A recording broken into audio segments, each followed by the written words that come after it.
नमस्कार स्टूडेंट्स, आपका अपने चैनल पे स्वागत और अभिनंदन है।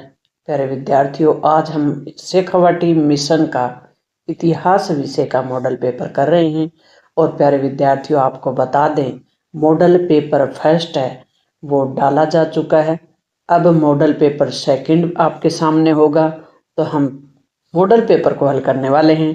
तो प्यारे विद्यार्थियों, अगर आपने अभी तक भी इतिहास विषय को नहीं पढ़ा या कहें कि किसी कारण से आप नहीं पढ़ पाए, तो भी प्यारे विद्यार्थियों आपको टेंशन करने की जरूरत नहीं है, क्योंकि हम आपके लिए मेहनत कर रहे हैं।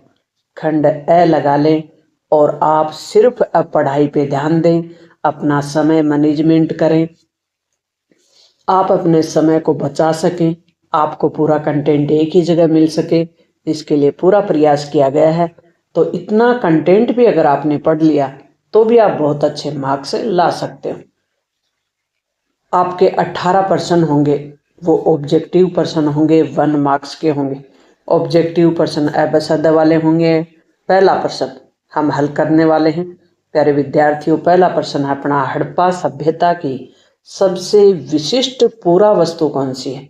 पुरा वस्तु होती है प्राचीन जो सभ्यता के समय जो वस्तुएं हुआ करती थी और जिनको पुरातत्ववेत्ता यानी खोजकर्ताओं ने खोज के निकाला, वो वस्तु बतानी है जो विशिष्ट थी, ये बतानी है। तो वो वस्तुएं मृद भांड थी, मोहर थी, औजार थी, आभूषण था। तो क्या था? मोहर थी वो। भारतीय पुरातात्विक सर्वेक्षण के पहले डायरेक्टर जनरल कौन थे? तो भारतीय पुरातत्व सर्वेक्षण विभाग ने डायरेक्टर जनरल नियुक्त किया था, वो व्हीलर थे, जॉन मार्शल थे, कनिंघम थे या एस.एन. Save the? कौन थे? कनिंघम। नेक्स्ट प्रश्न है अपना 2 का कि मगध की प्रारंभिक राजधानी क्या थी?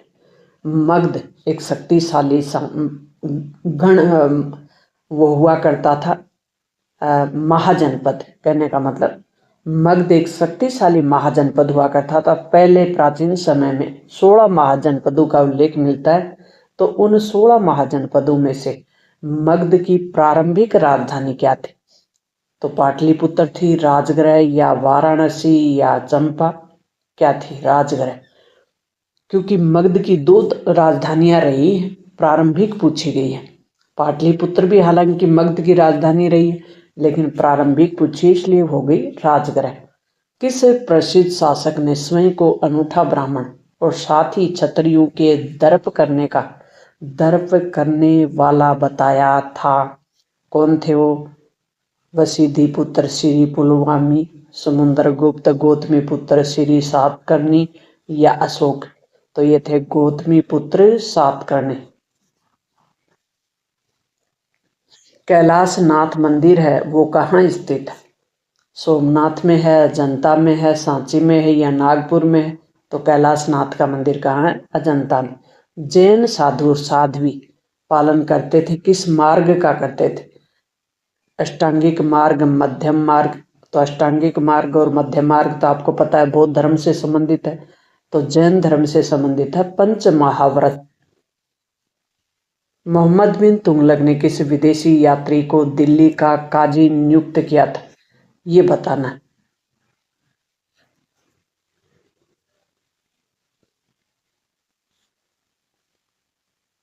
मोहम्मद बिन तुगलक ने किस विदेशी यात्री कौन सा?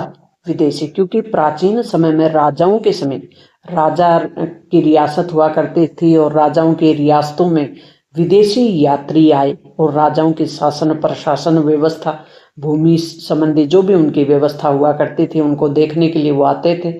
तो मोहम्मद बिन तुगलक के समय दिल्ली के सुल्तान थे मोहम्मद बिन तुगलक, इनके इसमें विदेशी यात्री आए, उनको दिल्ली का काजी नियुक्त कर दिया था। तो वो कौन थे? अल्बुरुनी या बर्नियर या मनुची या इबन तूता? तो कौन थे? इबन तूता। गरीब नवाज के नाम से कौन प्रसिद्ध है? सूफी संत। कौन से ऐसे सूफी संत हैं जो गरीब नवाज के नाम से प्रसिद्ध है? तो वो हैं मुइनुद्दीन चिश्ती। कौन है? मुइनुद्दीन चिश्ती, जिनकी दरगाह है वो अजमेर में है। खालसा पंथ की स्थापना किसने की थी? तो किसने की थी खालसा पंथ की? गुरु गोविंद सिंह जी ने। नेक्स्ट प्रश्न है प्यारे विद्यार्थियों, विजयनगर के सभी राजकीय आदेशों को कन्नड़ लिपि में, कौन सी लिपि में? कन्नड़ लिपि में अंकित होता था। क्या अंकित होता था राजकीय आदेशों पे? कन्नड़ लिपि में विरूपाक्ष। क्या होता था? विरूपाक्ष।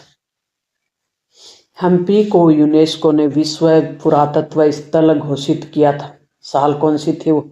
1986। प्यारे विद्यार्थियों, अगर आपने अब तक अच्छे से हिस्ट्री को पढ़ लिया तो आप अपने आंसर हैं वो चेक करें और ये देखने की कोशिश करें कि किस चैप्टर से हमें जो अपना कंटेंट है वो कम याद है, उसको याद करने की कोशिश करें। बाबरनामा ग्रंथ किस भाषा का ग्रंथ है? तो बाबरनामा का जो भाषा है वो तुर्की भाषा है। नेक्स्ट प्रश्न है, राजस्व वसूल करने वाले अधिकारी को किस नाम से जाना जाता था? राजस्व जो वसूल करता था उसको, उस अधिकारी को अमील गुजार के नाम से जाना जाता था। बंगाल में स्तंभदारी बंदोबस्त, स्तंभदारी बंदोबस्त को स्थायी बंदोबस्त के नाम से भी जाना जाता है। और ये कब लागू की गई थी, कहाँ लागू की गई थी? तो बंगाल के जो आसपास का क्षेत्र था उसमें लागू की गई थी 1793 में। राजस्व, भूमि का जो राजस्व इकट्ठा करने की जो व्यवस्था थी उसी को ये नाम दिए गए थे अंग्रेजी शासनकाल में, स्थायी बंदोबस्त या स्तंभदारी बंदोबस्त। कुदाल किसके जीवन का प्रतीक था? तो उनमें संथाल थे, पहाड़िया थे, या रैयत थे, या जमींदार थे? कुदाल कौन किसके जीवन का प्रतीक था? कौन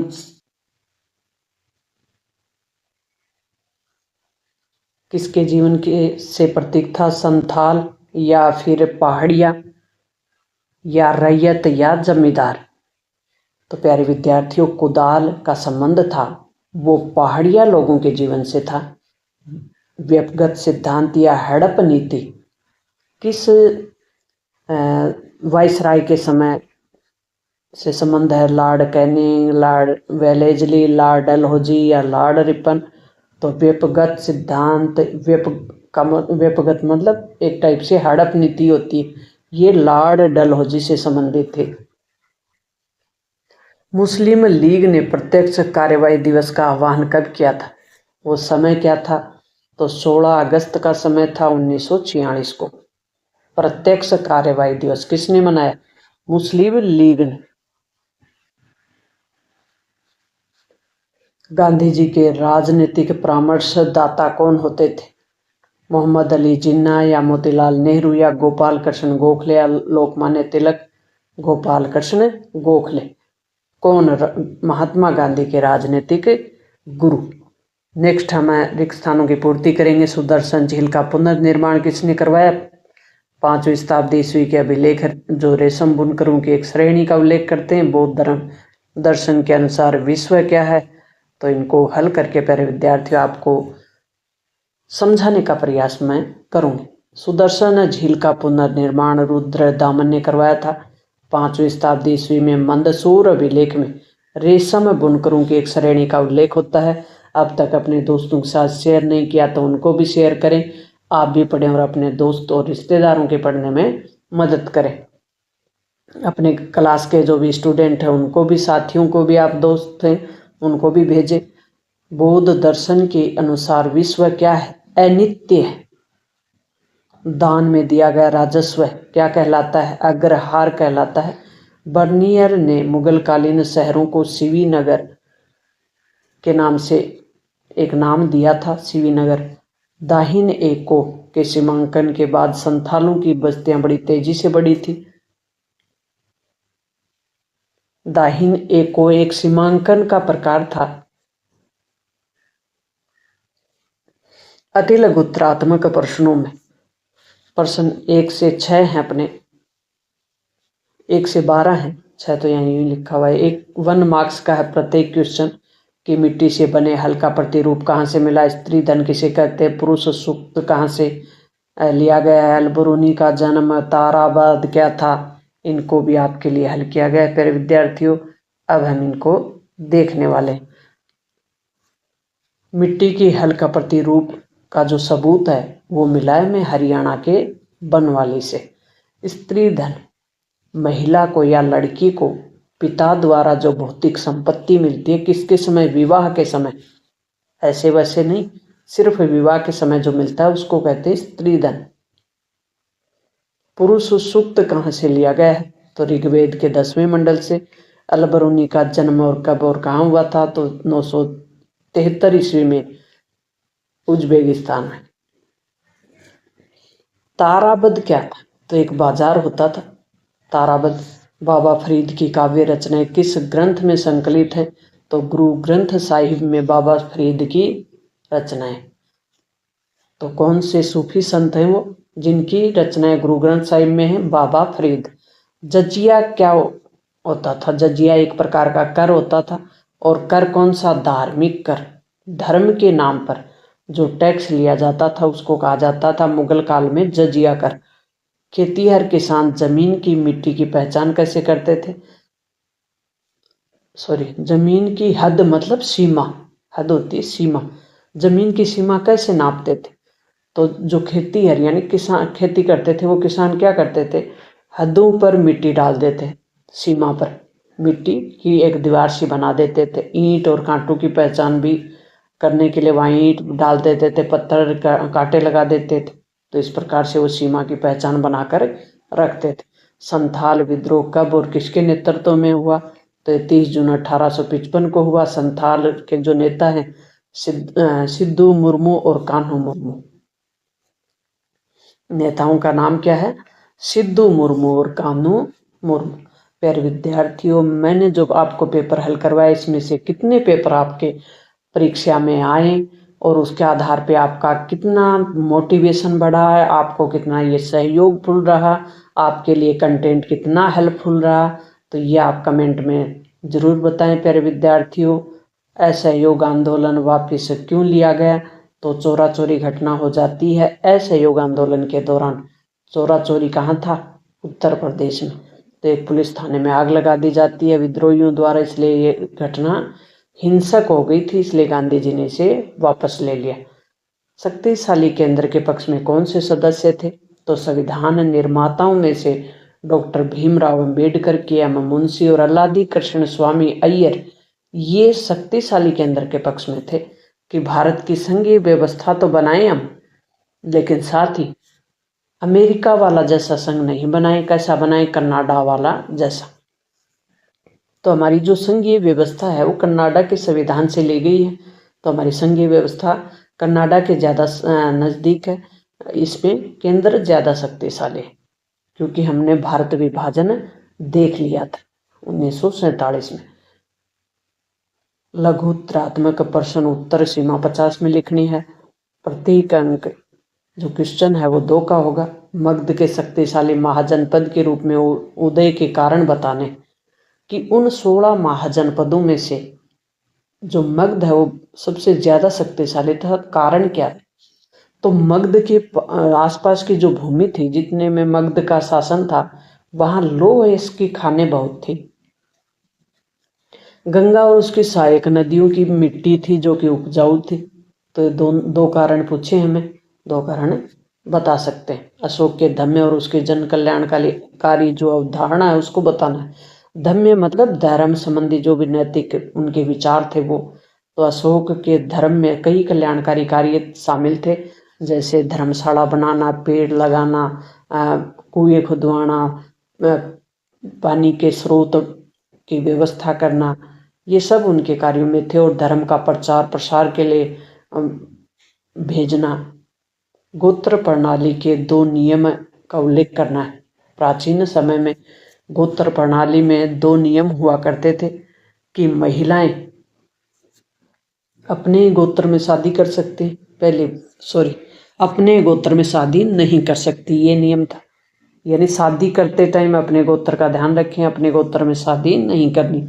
दूसरा, जब महिलाएं शादी करती हैं तो अपने पियर का जो गोत्र है उसको छोड़कर पुरुष के गोत्र को अपनाते। ये 2 नियम थे।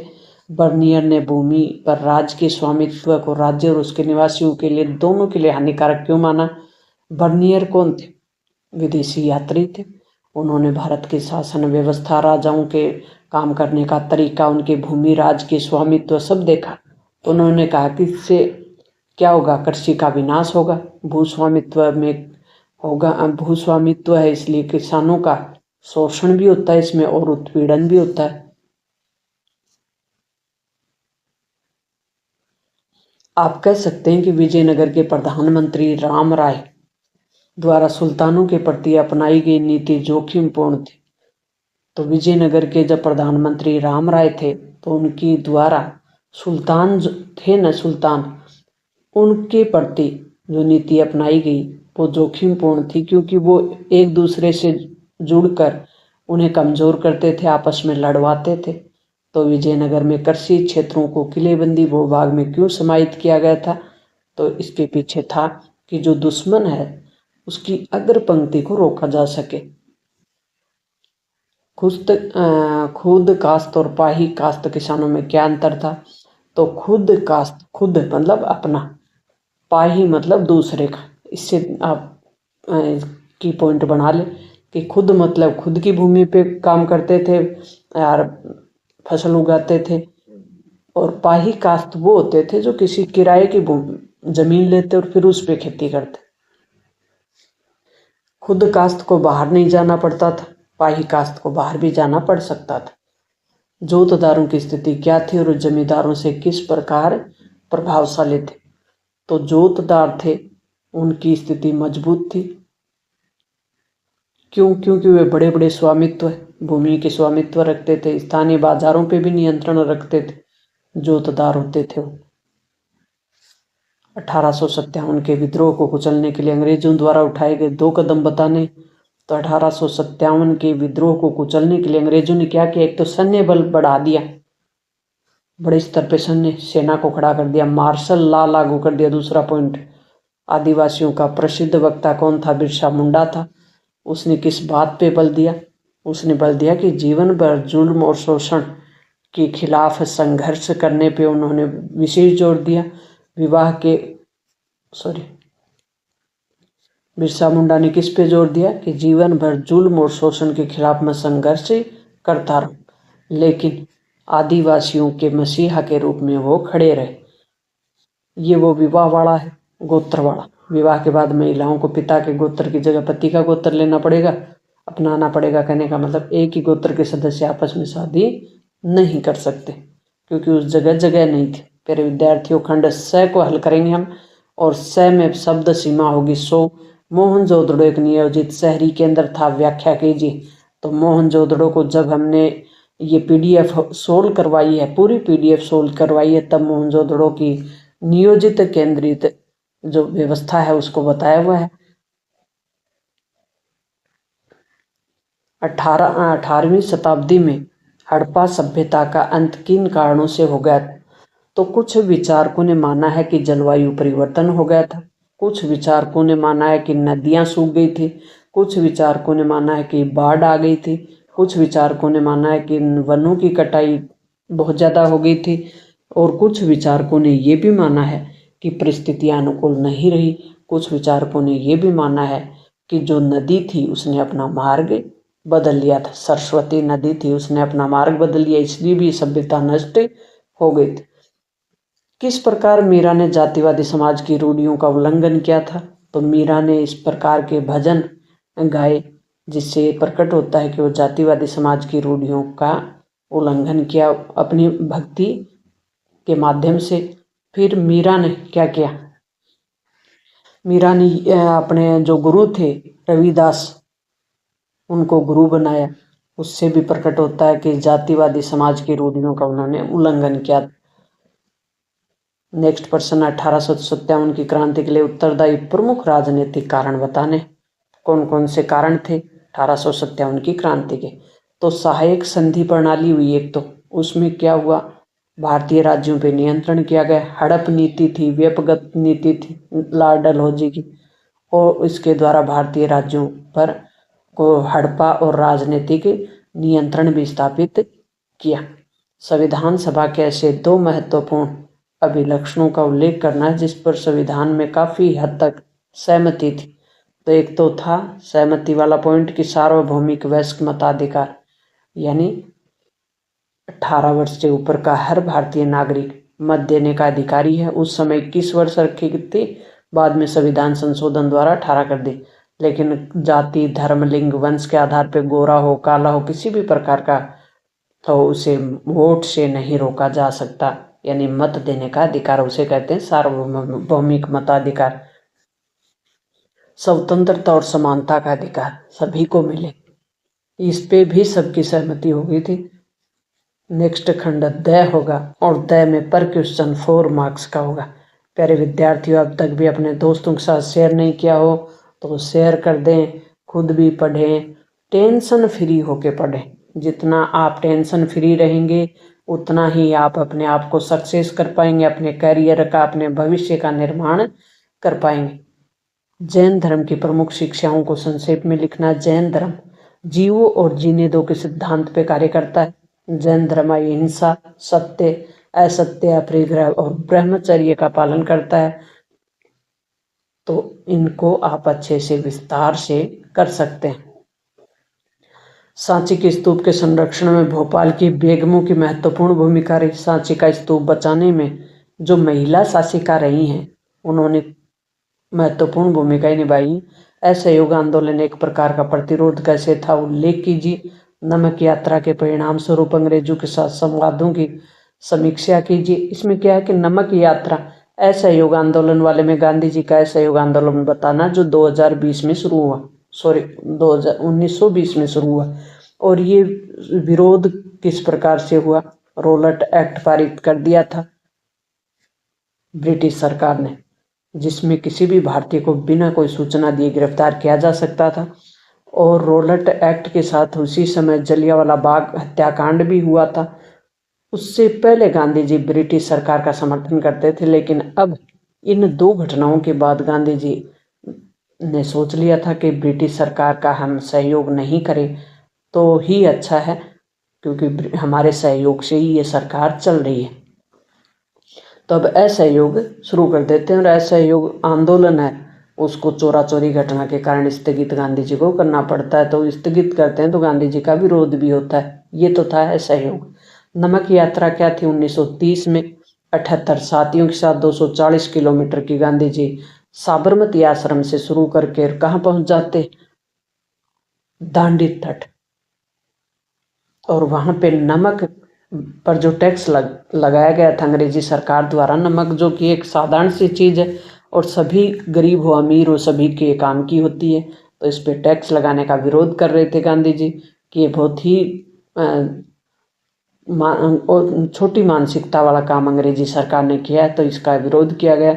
और बड़े स्तर पे लोगों का नेतृत्व भी गांधी जी करते हैं यहाँ, और अंग्रेजों के साथ संवाद भी करते हैं। संवाद मतलब 1931 में जो गवर्नर थे उस समय इरविन, उनके साथ समझौता होता है, गांधी इरविन समझौता जिसको बोलते हैं, मार्च 1931 में होता है। और ये सहमति बनती है कि जो 3 गोलमेज सम्मेलन चल रहे थे भारत के भविष्य को तय करने के लिए, तो प्रथम गोलमेज सम्मेलन में गांधी जी ने भाग नहीं लिया था, लेकिन अब वो समझौता होने के बाद गांधी जी सेकंड जो गोलमेज सम्मेलन होता है उसमें भाग लेने के लिए सहमत हो जाते हैं। तो प्यारे विद्यार्थियों, ये था अपना 19 का प्रश्न। और 20 के प्रश्न में है मानचित्र, और मानचित्र में हमें भरना है मुंबई, सूरत, कालीबंगा, सांची और झांसी। मुंबई आपको पता है महाराष्ट्र की राजधानी, सूरत गुजरात में है, कालीबंगा राजस्थान में, हनुमानगढ़ में, सांची मध्य प्रदेश में है, झांसी उत्तर प्रदेश में। दिल्ली देश की राजधानी है, लोथल गुजरात में है, दांडी गुजरात में है, नागपुर महाराष्ट्र में, कोलकाता पश्चिमी बंगाल में। अब इन्हें हम भरने की कोशिश कर लेंगे। इनके अलावा बहुत से और भी स्थल हैं वो भरने की कोशिश करेंगे। ये सिंधु घाटी सभ्यता से संबंधित स्थल हैं, जैसे हड़प्पा है वर्तमान में पाकिस्तान में, मोहनजोदड़ो वर्तमान के पाकिस्तान में, कोट दीजी पाकिस्तान में, चंदड़ो भी पाकिस्तान में, धोलावीरा गुजरात में है, लोथल गुजरात में है, नागेश्वर गुजरात में। ये तीनों अगर आ जाएं तो इनमें से तीनों में से कोई भी आ जाए तो ये गुजरात में है। कालीबंगा राजस्थान में है, बनवाली का हरियाणा में है, और राखी गड्डी भी हरियाणा में। बनवारी और राखी दोनों का हरियाणा में ही है।